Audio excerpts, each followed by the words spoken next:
Well, the American people have witnessed what is the greatest failure of any presidential administration in the history of our country. And here are the facts.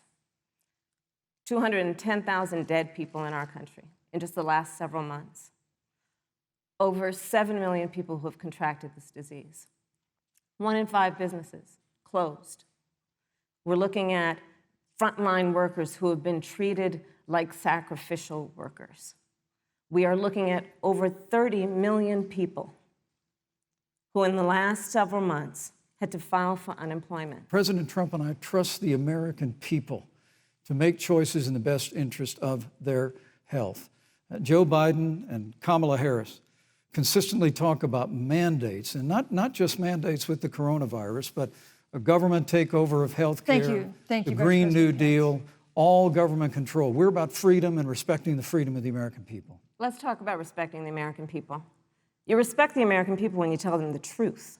You respect the American people when you have the courage to be a leader speaking of those things that you may not want people to hear, but they need to hear so they can protect themselves. If the Trump administration approves a vaccine before or after the election, should Americans take it, and would you take it? If the public health professionals, if Dr. Fauci, if the doctors tell us that we should take it, I'll be the first in line to take it, absolutely. But if Donald Trump tells us that we should take it, I'm not taking it. The reality is that we're going to have a vaccine, Senator, in record time, in unheard of time, in less than a year. We have 5 companies in phase 3 clinical trials, and we're right now producing tens of millions of doses. So the fact that you continue to undermine public confidence in a vaccine, if the vaccine emerges during the Trump administration, I think is unconscionable. And Senator, I just ask you, stop playing politics with people's lives. The reality is that we will have a vaccine, we believe, before the end of this year. And it will have the capacity to save countless American lives. And your continuous undermining of confidence in a vaccine is it's just unacceptable.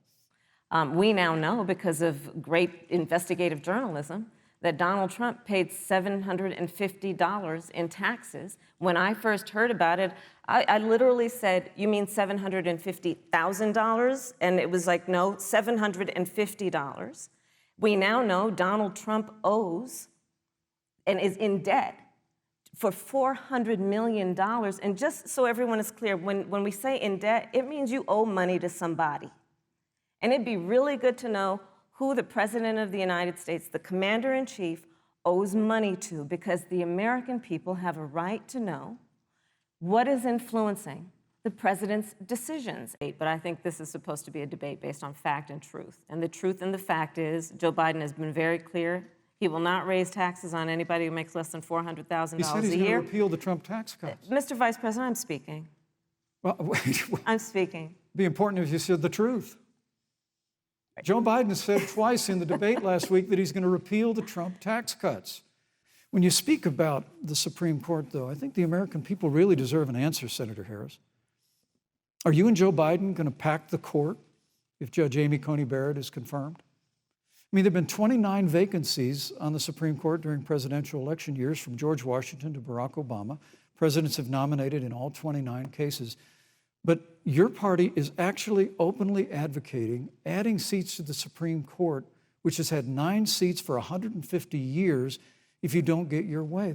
The American people are voting right now, and it should be their decision about who will serve on this most important body for a lifetime.